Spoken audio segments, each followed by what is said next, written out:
Bonjour, aujourd'hui je vais vous présenter l'unité de production d'éthanol. Pour cela, on va travailler sur un pilote qui est divisé en deux sous-parties. Cette première partie est une unité de fermentation. Cette deuxième partie est une unité de rectification discontinue. L'unité de fermentation permet de transformer le sucre, donc un jus sucré, en un jus alcoolique, en utilisant des levures. La transformation est la suivante. Le glucose va se transformer grâce à l'action des levures en 2 molécules d'éthanol et 2 molécules de dioxyde de carbone. Le principe se base exclusivement sur l'utilisation des levures. Donc c'est le fait d'avoir des levures qui va nous déterminer tous les paramètres de production. Pour pouvoir travailler dans de bonnes conditions avec des levures, on va mettre en place différents éléments. Premier élément, le fermenteur est muni d'une double enveloppe. Travailler avec des levures, c'est leur fournir la température adéquate. Donc il faut qu'on ait la possibilité de faire un réglage fin de la température à l'intérieur du fermenteur. Pour cela, on va avoir dans la double enveloppe une circulation d'un mélange d'eau froide et de vapeur, avec un dispositif qui s'appelle un mitigeur qui permet de mélanger de la vapeur de chauffe et de l'eau de refroidissement. On a aussi un système d'agitation qui permet de réaliser en début de production ce qu'on appelle l'oxygénation. Donc on va mélanger pour mettre de l'oxygène pour que les levures puissent respirer et se développer afin qu'elles puissent travailler ensuite sans oxygène dans la réaction de fermentation et produire l'alcool. On a aussi une régulation du pH. Alors, cette régulation du pH est particulière puisqu'en fait, c'est une régulation qui va empêcher le pH de descendre trop.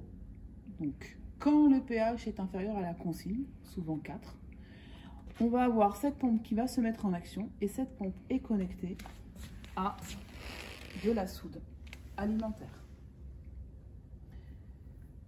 Ce qui permettra, par la transformation qui est ici, la soude va réagir avec l'acide présent dans le fermenteur, qu'on note H plus aqueux, pour se transformer en une molécule d'eau au pH neutre et en un ion sodium. Cet ion sodium fait partie des minéraux que les levures vont consommer.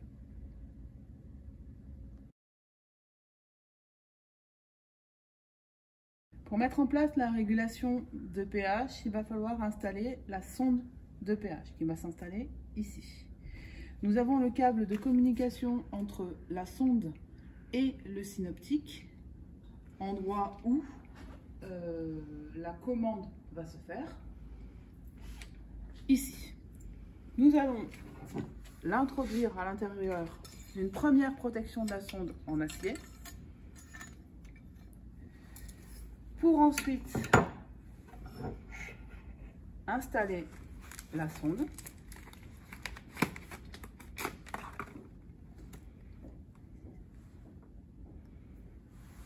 Donc pour installer la sonde, vous voyez que je peux la mettre en position. La petite flèche est sur le cadenas ouvert. Pour verrouiller, je me place sur le cadenas fermé. Puis, je mets en place la deuxième partie de la protection. Je clipse et je visse. La partie noire doit tourner, pas la sonde, sinon on entortille le câble et on risque de le détériorer.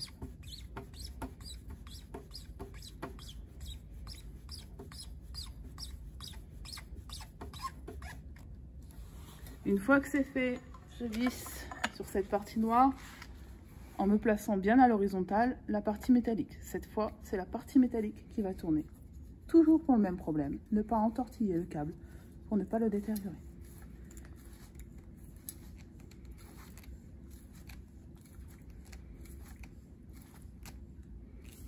Une fois que c'est fait, je repositionne ce cache sur la partie haute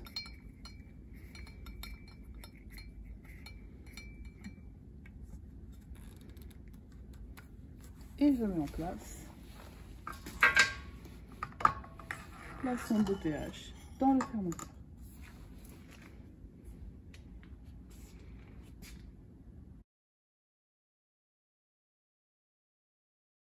Nous allons procéder à la mise en route du pilote. Comme pour tous les autres pilotes, la première chose à faire, c'est de mettre en route l'eau de refroidissement de manière à mettre en sécurité toute production de vapeur.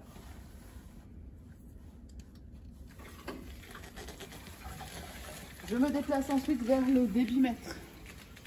Je vais mettre sur ce premier débitmètre qui alimente le fermenteur une valeur de 80 litres par heure. Puis, je vais me placer sur le deuxième débitmètre, celui qui alimente le condenseur de l'unité de rectification discontinue, et je vais me positionner sur 200 litres par heure. Une fois que l'eau de refroidissement est en route, je vais mettre en route le tableau électrique. D'abord avec le curseur de coupure générale, puis la marge générale ici. J'attends que le synoptique s'affiche pour vérifier que tous les capteurs affichent les bonnes valeurs. Et je clique ici et je vois que l'ensemble des capteurs affiche une valeur qui est cohérente par rapport au fait que la manipulation n'a pas encore démarré.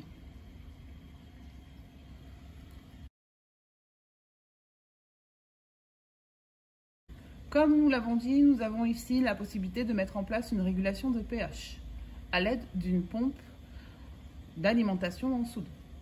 Comme toutes les pompes, il va falloir commencer par l'amorcer.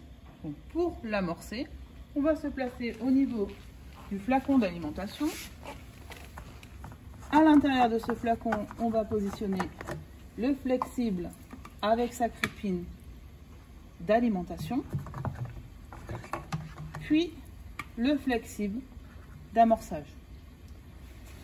Nous allons ici ouvrir au-dessus de manière à ce que lorsque j'allume la pompe en mode manuel, la circulation se fasse depuis le flexible d'alimentation dans ce flexible-là, qui est le flexible relatif à l'amorçage. Et je retourne sur le tableau électrique. Je vais aller sur la régulation de pH, me mettre en mode manuel, donc rouge man, régler une fréquence, ici 80%. Je suis en mode manuel, donc il ne tient pas compte de la consigne de pH qui est au-dessus, ni de la valeur mesurée qui est en vert. Il va simplement mettre en route la pompe à 80%, puisque c'est ce que je lui ai demandé. Et je mets en marche la marge générale de la pompe. Vous entendez la pompe qui circule. Le but, c'est que dans ce flexible-là, je n'ai plus de bulles. C'est assez rapide. Une fois que c'est le cas, je ferme. Et je vais me remettre en mode automatique. Et vous entendez que la pompe s'arrête. Pourquoi? Parce que le pH mesuré à l'intérieur du fermenteur est de 4,5 et que le déclenchement de la pompe se fait que lorsqu'il est à 4 ou en dessous de 4. Bien entendu, comme j'ai injecté de la soude dans le fermenteur lors de l'amorçage, il va falloir que je procède au rinçage de ce fermenteur. Donc je me positionne sur le fermenteur. J'ai un flexible sur le dessus qui permet de remplir le fermenteur d'eau. Je vais donc ouvrir cette vanne pour mettre de l'eau à l'intérieur du fermenteur. Mais avant ça, je vérifie que le fermenteur n'est pas branché au tout à l'égout. Donc que la vanne de flot est bien fermée. Et je ferme aussi cette vanne-là, qui est la vanne de communication avec les égouts qui se situent là-bas. Et je mets en route de l'eau à l'intérieur. Il n'y a pas de moyen visuel de vérifier que le niveau ne va pas déborder à l'intérieur de ce réacteur.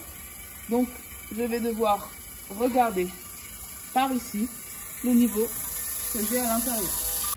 Le fermenteur est rempli d'eau de rinçage. J'ai donc fermé cette vanne et je vais vidanger ce fermenteur, donc en ouvrant la vanne ici et la vanne ici. Et ça se vidange dans les égouts.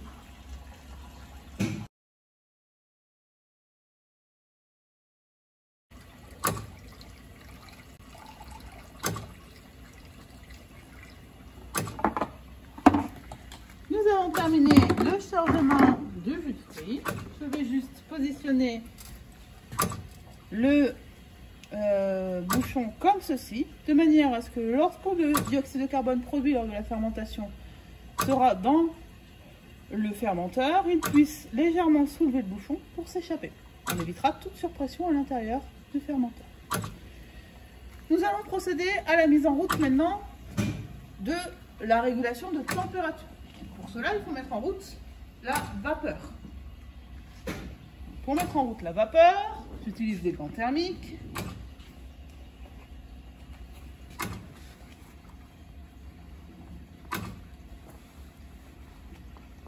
Maintenant que j'ai les gants thermiques, je vais me positionner sur la vanne murale et je vais l'ouvrir de 1 tour comme c'est noté ici.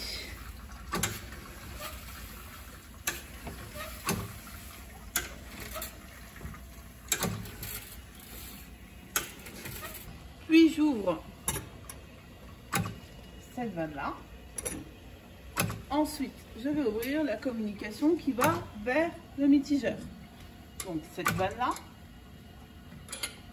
et cette vanne-là.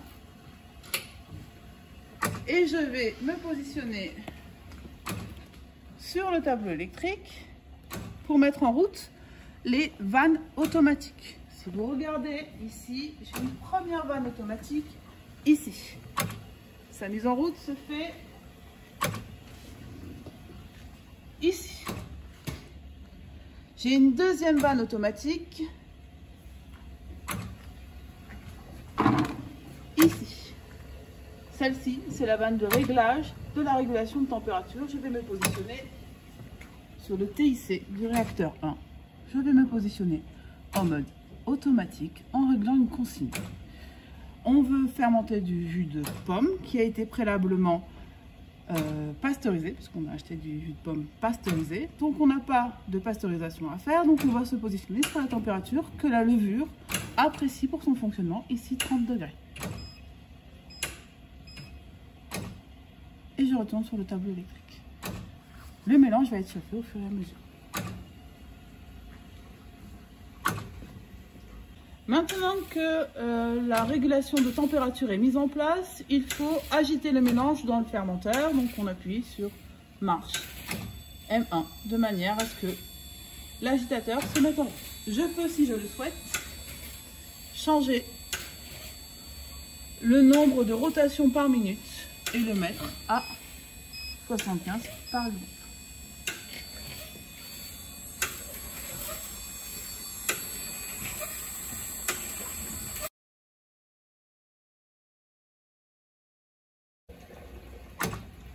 Vous voyez que durant le chargement du jus de pomme qui a un pH inférieur à 4, la consigne que nous avons mis en place pour la régulation de pH, la pompe de chargement en soude s'est mise en route de manière à ce que le pH remonte à 4.